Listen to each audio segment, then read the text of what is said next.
Charlie. I'm a strategist on the Ignite team at Salesforce. Ignite helps Salesforce's most ambitious clients to solve their most wicked problems, predominantly through design thinking based projects. I've been working in what I would call strategic design for 10 years or so, consulting for big corporates and helping them to design and launch new products and services for their customers. And over that time, I and the very smart, talented people I've worked with have experimented with lots of different ways to come up with better ideas and to come up with ways to change how people behave ultimately. And as you know, people in this audience are probably familiar with, sometimes the things that we design work and sometimes they don't, for a whole plethora of reasons. And what I want to share with you today is something I've been experimenting with to help them work, help them stick. It's a way of bringing together three things. So design thinking, systems thinking, and behavioral science as a way of designing solutions that stick. And this really is my kind of exploration. This is meant as a discussion starter, a bit of a provocation for how we could approach some of these problems differently. And I do think lots of people, when I read various blogs and things that I've been keeping track of for a long time, I think lots of people at the moment are thinking about new tools to help us tackle these problems, because our old tools don't feel fit for purpose anymore. The challenges that we find ourselves being asked to help clients work through are getting bigger. How should banks think about financial inclusion and how to help their customers develop good behaviors? How energy companies should help their customers reduce their carbon emissions? What's the role of the office and how cities should adapt to changing working patterns? And these are just questions from corporate customers, right? It doesn't even touch the challenges being tackled head on by governments and public sector. I'm sure you've all got big problems that you're working on. And my hope is that by the end of this session, you feel like you've got a tool that will help you to think about that problem in a new way, to play with it, to have something that will allow you to kind of hold it in your hands and pull it apart, examine the bits of it, and then bring it back together in a better way. And I think play is a really important word here. So I've done a few courses on systems thinking. I'm currently studying for a master's in behavior change, and I've practiced design thinking for 10 years, but really all I'm doing is playing and experimenting with different tools and methods. And I'm not really concerned with like prescriptive methodologies, because I think that just leads you to do kind of box ticking processes. I think tools are valuable if they get you to think things that you wouldn't have thought without them. So hopefully that's what you get out of this. And I'll start with some of the thinking behind the tool. What are those three things? Design thinking, systems thinking, behavior science, and how could they work together? I'll walk through some of my exploration of bringing them into project work, and then I'll go through the tool and how you can use it to make a change stick. So let's start by talking about behavioral science. And the way I want to start with this is here. So there was this gym attendance mega study in 2021, and they looked at 54 different interventions on the same population. So the same audience of they were members of a particular gym network. And 45% of those interventions, so reminders, incentives, things like that, increased visits. They got people to visit the gym more. Only 8% of those interventions actually produced behavior change that lasted longer than the 4 weeks that the intervention ran. And I think this is the really interesting bit. So before they ran the interventions, they asked behavioral scientists, sociologists, motivation experts, and the public which interventions were going to be successful, which of these 54 interventions was going to have the biggest impact on changing behavior. And no one could predict the results accurately. And that reminds me of this great Neil deGrasse Tyson quote: "In science, when human behavior enters the equation, things go non-linear. That's why physics is easy, sociology is hard." So my point being, it's really hard to design behavior. A lot of behavioral science looks at interventions that have worked somewhere else and then applies them to the problem at hand. But that often doesn't work because the context that we're in is entirely different. And I think part of behavioral science over the last 10 years, how we've used it in design has been thinking about these long lists of cognitive biases and how we can exploit them or mitigate against them in the experiences that we're designing. You might have heard of something called social proof, right? So this is the idea that when you tell someone that lots of other people are doing something, or lots of people are choosing this option in a set of options, then we automatically believe that that thing must be great. We'll gravitate towards that option or that behavior. And because our primitive tribal brain hasn't developed much in the last few thousand years, and because we ignore what our parents told us about jumping off cliffs.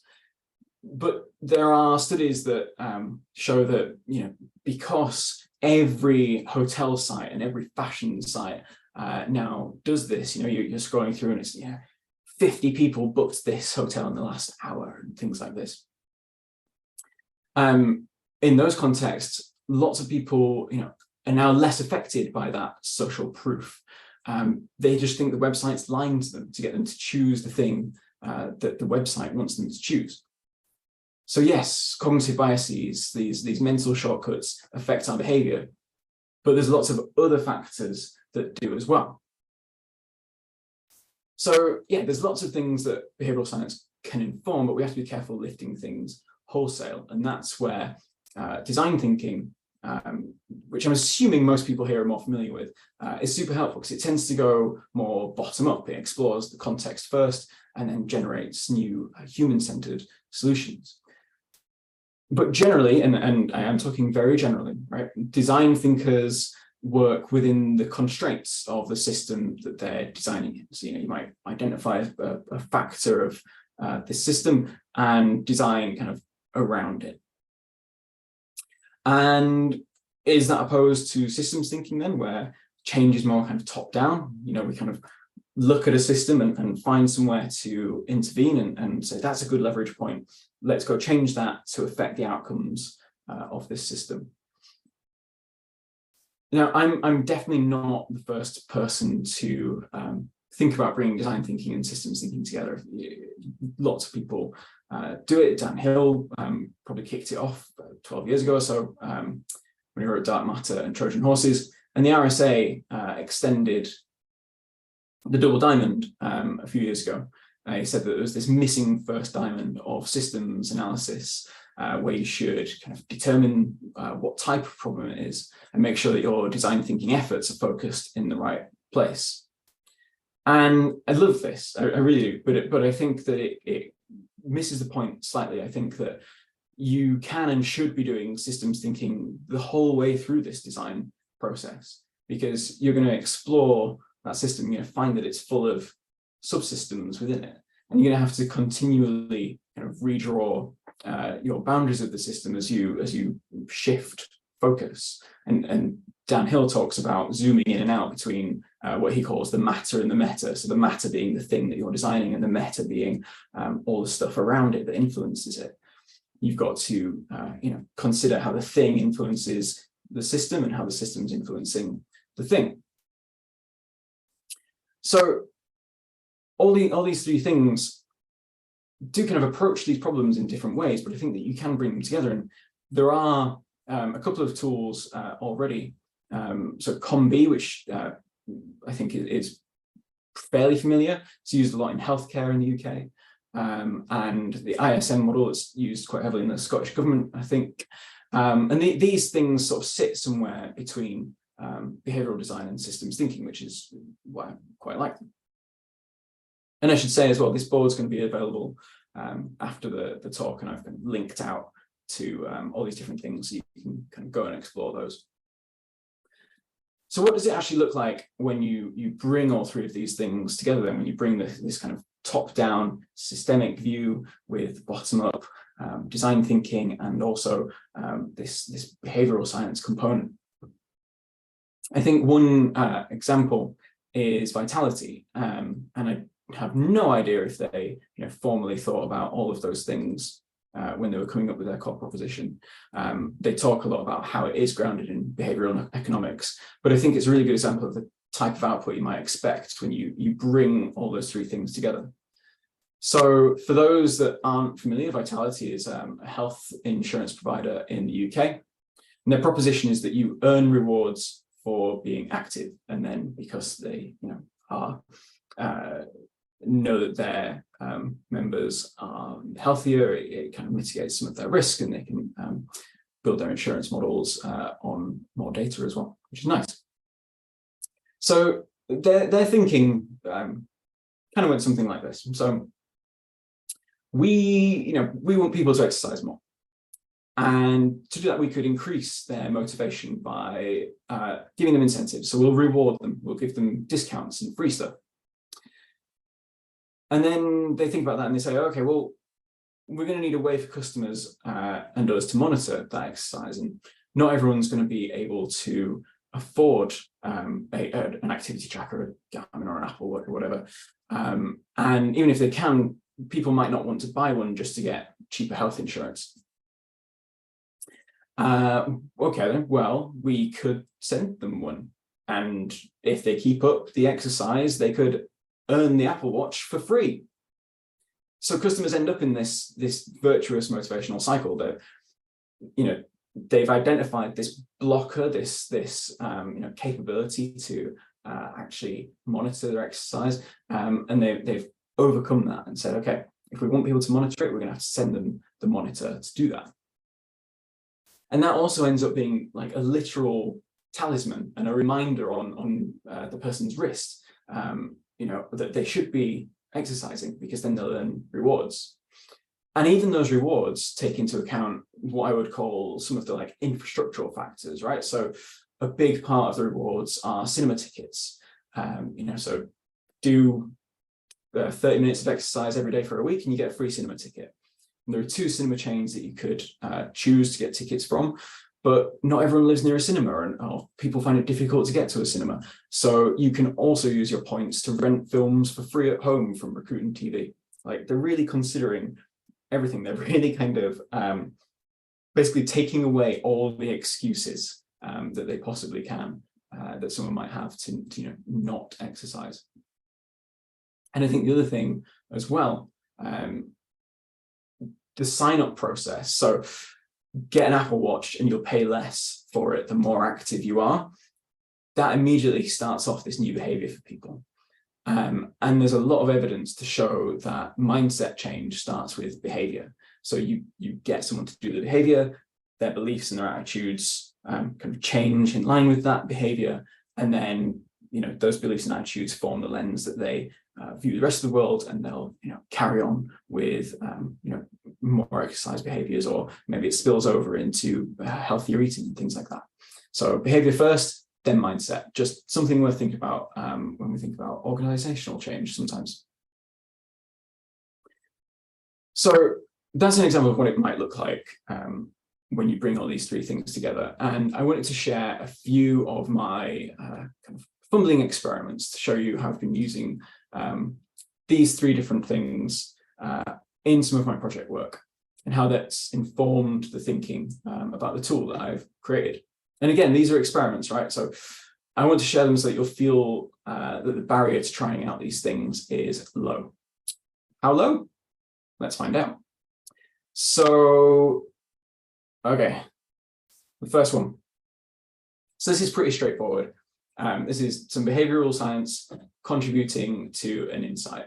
So we were doing some research into Gen Z investors for a financial services company. And everyone we spoke to said that they wanted to get better at investing. But there is loads of content out there on the internet. There's loads of tips, there's advice, there's books, there's videos, there's TikTok, there's loads of stuff. And people weren't using it. So on the one hand, they say they want to get better. On the other hand, they're not using any of the stuff available already to help them get better at investing. So what gives? Some people kind of explained it away. They're like, oh, it'd take the fun out of investing. Some people are like, oh no, it's all just too complex. If you made it simple, then I'd use it. And I think that's something we hear a lot in design research. Oh, if you make it easier, then I'll do it. But I think the answer lay in something that Jonah Berger, he's a professor at the Wharton School, a social scientist, and he calls it self-handicapping. And how that applies here is, if you never learn to invest, if you never put the effort in to actually learn how to do it properly, then if you lose all your money, you have an excuse, right? You didn't know what you were doing. You're not a real investor. You were just playing about. So they're never going to learn. Like, you could make it the easiest, best investment tutorial feature in the world. They're not going to use it. So don't waste your time building a feature that people say they want, but they're not going to use. So behavioral science can help you make sense of what you discover in your primary research. And I guarantee that for whatever problem you're tackling, there is a whole bunch of academic research on it. You can use a tool like Elicit to help you find it. But don't be put off by academic papers. And you know what, like, most academics are pretty savvy these days. They'll have written a blog, or they've got a podcast, or they've written up their article somewhere in a much more kind of layperson friendly style. So you can go and you can find those insights quite easily. Okay, next one. Looks a little bit more complicated. So we were helping a different financial services company to develop new experiences which would increase their customers' financial confidence. And the obvious first question is, what are the factors that increase or inhibit financial confidence? So we mapped it out, and this gives you this a wealth of different places that you could target, different behaviours that you could target to influence this financial confidence. And I think what we're able to do differently here, which I think is driven by working in a commercial environment, is you could map over the top of this, start to map in these grey post-its, where competitor offerings were targeting. So you can see there's a lot of competitor activity around reducing outgoings, a lot around open banking aggregation, a lot around budgeting. But there was white space around growing income, actually helping people to earn more, and around simulating scenarios, helping people to practice making financial decisions. So this is a really important step. Behaviors exist in systems, and you need to figure out which ones to target to achieve the outcome that you want. And whoever you are, like business or government or parent, if you're just trying to influence your children's behavior, your right to play is going to be different for those different behaviors. So you need to assess that when you're thinking about which one of these behaviors to target. Where is your right to play? And the second thing here, so mapping everything out like this also kind of exposes your blind spots. So a colleague and I put this together based on a bunch of desk research and a bunch of primary research that we've done in previous projects. What I would do next time is, bring some of the customers that we're targeting into the room to help map this out, because I know that what might be, unimportant for me in increasing financial confidence might be really important for that target customer. And it's probably missing from this map. So is everyone with me so far? This bit kind of reminds me of that Ira Glass quote where, if you don't look back at your previous work and feel embarrassed, then you haven't improved. There's a lot I would change about some of these things. But hopefully, you can see how we can start to bring some of this thinking into our sort of everyday design thinking work. But what this also led to was a couple of tools to experiment with. And, why do we need a new tool? Didn't we say that there was, Combi or ISM or something like that was bringing these together? And yes, I did. And there are those tools. But I wanted to create something that was a bit more workshop friendly, something that people could pick up and use without having to read a book to understand, something a bit less academic and more action oriented. And crucially for me, something that felt like it was taking into account the business that you're operating in. And hopefully what I'm going to share achieves those things. So I'm a little conscious of time, so I'm going to go through quite quickly. Again, this board will be shared after the talk, so you can download these templates straight from the board. There's three parts: selecting behavior to target, exploring the behavior in context, and then designing the intervention.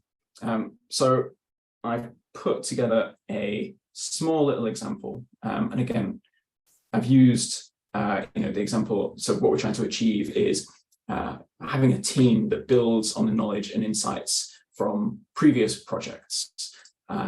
So again, a small one, but easy for us to follow through.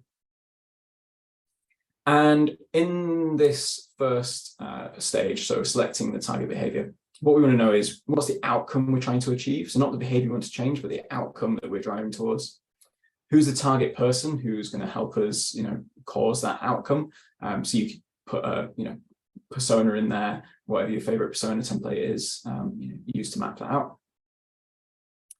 And then what are the potential behaviors we could target? And here we want to generate, just a long list of behaviors that contribute to that outcome. And you could just list them, right? You could just list them, that's cool. But starting to map them out into this system of behaviors, you start to see which behaviors influence others and which behaviors might be a crucial leverage point for you. Then we need to prioritize them. So think about which behavior is going to have the biggest impact on that outcome. How likely is it that we can actually change the behavior? Is it going to have spillover effects? Is it going to lead to other behaviors changing as well? And what's our right to play? So from there, you might prioritize these. Let's assume I did a rigorous prioritization and got to using a project close down checklist. You take that over into this one, and this is where we're building up that system map of all the factors. And what I've tried to do here is there's 4 buckets, okay? So there's the individual. What are all the sort of internal factors that are related to the person doing the behavior? Goals, values, and beliefs. Do they have the necessary skills to do the behavior? What's their emotional reaction to it? The social, so looking beyond their social influences. Who do they look to as an opinion leader, gatekeeper about his behavior? How does it show up in their networks and communities? What are the norms around it? How does institutions influence it? Then there's the infrastructure. So how does that kind of enable and constrain behavior? Is the right technology available and accessible? Does the person have the time? How does the wider cultural context that they live in influence it? And then, what are the explicit rules and regulations and processes around it? And then the behavior itself. What other behaviors compete with it? Which of those is considered normal? What meanings and ideas are associated with it? What's their rational kind of cost-benefit analysis of it? And these prompts are there to kind of stretch your thinking. There might not be something for every one of them, and you might not know. So this might inform your design research as well. Again, you can just list them, or you can start to draw links between them. And by the end of it, you should have a ton of different factors that hopefully you haven't considered before. And like any good insight, they should be inspiring design solutions for you. And that's the next step. So taking them into a little template to pick a leverage point, work out how you will intervene there. So how are you actually going to influence that leverage point? And then doing a quick assessment of how effective do you think that would be? How does it fit with our capabilities and a cost as well? I am running out of time, so I'm not going to go through each of these. Also, there's this long list of interventions, but I haven't got time to go through that. What I will do is write these up into a blog, and I'll link to it from here. So I think that's it from me. Hopefully you've got enough to go and experiment with this. As I say, you can download the tool from the board after the session, and hopefully you can uncover some new ways to explore a problem and make a change stick. If you do play with it, here's my email address. Let me know how you go.